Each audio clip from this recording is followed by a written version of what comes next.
5 نصايح كنت اتمنى لو حد قالهم لي اول ما بدات اسافر. في بدايه رحلاتي وبدايه مشواري في السفر ما كانش دايما عندي المعلومات الكافيه بايه اللي ممكن يحصل. كنت ساعتها لسه شاب صغير وما عنديش الخبره الكافيه المتعلقه بالتخطيط السليم للسفر، وبسبب ده كان عندي اخطاء كتير خاصه بالتخطيط والترتيب السليم لاي رحله. بس دلوقتي وبعد خبره اكتر من 10 سنين في السفر زرت فيهم اكتر من 20 بلد حوالين العالم، بقى عندي مجموعه من المهارات المتعلقه بالتخطيط السليم للسفر، واللي هقول لك عليها في نقط محدده هتفيدك جدا لو بتخطط لاي سفريه قريب. فخليك متابعني في الفيديو ده، وبسم الله نبدأ فيديو النهارده. النقطة رقم 1، ما تعتمدش على مصدر واحد للمعلومات. افتكر زمان كان مصدر المعلومات رقم 1 بالنسبة لي هو دليل السفر، الترافل جايدز، ولأني من هواة القراية كنت بحب اشتري الترافل جايدز واحتفظ بيها كمصدر للمعلومات لأي بلد جديدة ناوي ازورها، وكنت بعتمد كمان على الانترنت ولكن مش بصورة كبيرة. فطبعا دليل السفر ده بيعتبر واحد من أعظم وأفضل مصادر المعلومات، بتعتبر مرجع وحاجة قيمة جدا لأي بلد بتزورها.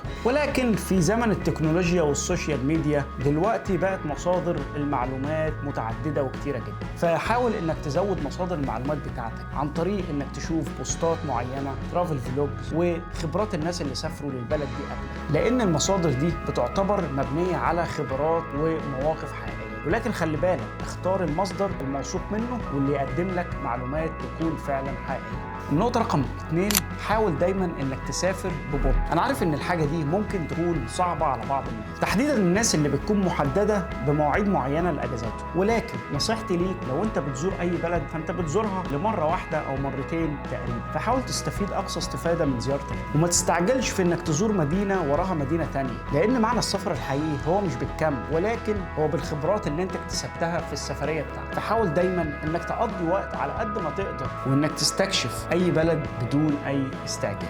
نقطة رقم 3، ما تخافش.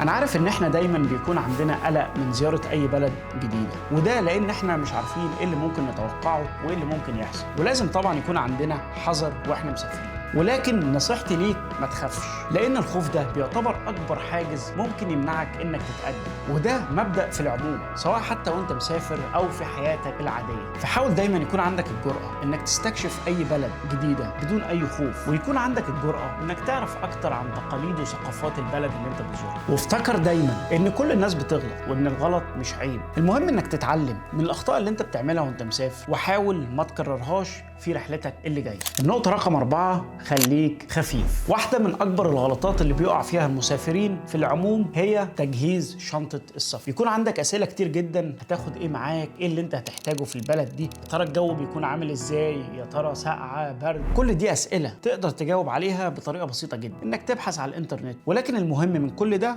حاول تكون خفيف وأنت مسافر. أفتكر في مرة من المرات وأنا مسافر لماليزيا تحديدا، وكانت من أولى الرحلات اللي عملتها لدولة من دول شرق آسيا، ما كنتش متوقع إن الجو ممكن يكون بالصورة دي. أخدت معايا هدوم كتير جدا ما استخدمتهاش، وده خلى حركتي أتقل، واضطريت ساعتها إن أتخلى عن بعض الهدوم دي. علشان كده لازم تتعلم الطريقة الصح لتحضير شنطة سفرك وتعتمد فقط على الأساسيات. ولو مهتم تعرف أكتر عن طريقة تحضير شنطة السفر، فهتلاقي فيديو هيظهر دلوقتي فيه كل المعلومات اللي ممكن تحتاجها عن طريقة تحضير شنطة السفر.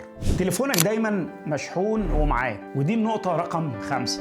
من أهم الأدوات اللي بتساعدك وانت مسافر هي التليفون المحمول، ولأنه بيعتبر أسرع وسيلة بتساعدك إنك تحصل على المعلومات اللي محتاجها. فحاول إنك لما توصل أي بلد جديدة أول حاجة تعملها إنك تكون متصل بالإنترنت، وفي أكتر من طريقة عشان تتصل بالإنترنت، يا إما إنك تكون عامل رومينج بخط التليفون بتاعك، أو إنك تشتري شريحة محلية تستخدمها أثناء زيارتك. وفي تطبيقات كتير جدا هتستخدمها وهتحتاجها وأنت مسافر، من أهمها تطبيقات جوجل مابس ومابس مي. النقطة رقم 5 والنصيحة الأخيرة اللي هقدمها لك النهاردة، خليك دايما مغامر. السفر أنواع، ومن أفضل أنواع السفر هو السفر للبحث عن المغامرة، وهو النوع اللي بيخليك تتعرف أكتر وعن قرب عن ثقافة البلد اللي بتزورها. وعلشان ده يتحقق في حاجة مهمة جدا لازم تعملها، وهي إنك تطلع بره منطقة الراحة بتاعتك، الكومفورت زون. بس طبعا مش معنى ده إن احنا نخاطر بحياتنا وإن احنا نروح نعمل أي حاجة احنا مش فاهمينها، لا طبعا. ولكن اللي اقصده بكلامي انك يكون عندك الجرأة انك تجرب حاجات جديدة، حاجات مش هتلاقيها في بلدك.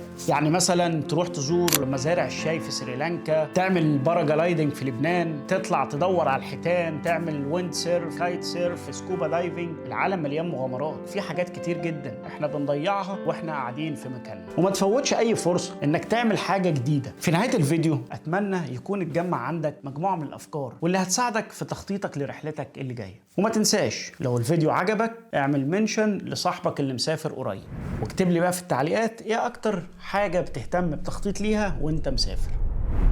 سلام.